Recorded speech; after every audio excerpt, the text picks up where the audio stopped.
सुप्रभातम प्रिय छात्रों, आज हम सर्वनाम शब्द रूप भाग 3 का अध्ययन करेंगे, जिसके अंतर्गत इदम शब्द रूप जिसका अर्थ होता है यह, जो पास के लिए प्रयोग किया जाता है। पुल्लिंग में आप देखेंगे शब्द रूप किस तरह बनते हैं।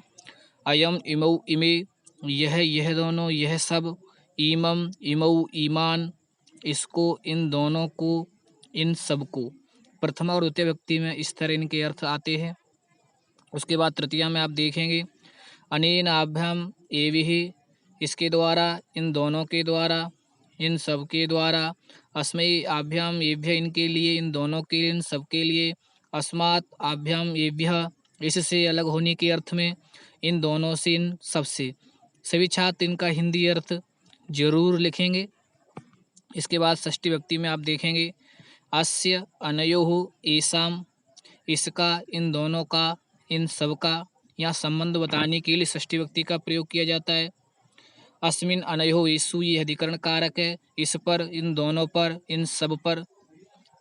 विशेष रूप से एक बात का ध्यान रखेंगे कि सर्वनाम जो शब्द रूप होते हैं उनमें संबोधन विभक्ति का प्रयोग नहीं किया जाता है, इसलिए यहाँ पे कोई संबोधन विभक्ति नहीं है। इसके बाद इदम शब्द रूप स्त्रीलिंग में आप देखेंगे इनके रूप किस तरह बनते हैं। सबसे पहले प्रथमा इयम, इमे, इमाह, इमाम, इमे, इमाह, अनया, आभ्याम, आविहि। सभी छात्र ध्यान दें, इनके हिंदी अर्थ यहाँ पर नहीं लिखे हुए हैं, क्योंकि पुल्लिंग शब्द रूप और स्त्रीलिंग शब्द रूप अलग अलग हैं, लेकिन इनके हिंदी अर्थ एक जैसे ही हैं। इसलिए आप इनके हिंदी अर्थ पुल्लिंग की तरह चलेंगे, जिसे आप आसानी से लिख सकते हैं। इसके बाद आप चतुर्थी विभक्ति में देखें कि शब्द रूप किस तरह बनते हैं। सबसे पहले अस्यै, आभ्याम, आभ्यः। पंचमी में अस्याः, आभ्याम, आभ्यः। षष्ठी में अस्याः, अनयोः, आसाम। और सप्तमी में अस्याम, अनयोः, आसु। इस तरह। इसके बाद में तत्शब्द रूप नपुंसकलिंग में देखेंगे आप। सबसे पहले प्रथमा में तत्, ते, तानि, तत्, ते, तानि। नपुंसकलिंग प्रथमा और द्वितीया एक जैसे शब्द रूप होते हैं, लेकिन नपुंसकलिंग में तृतीया विभक्ति के शब्द रूप पुल्लिंग की तरह प्रयोग किए जाते हैं।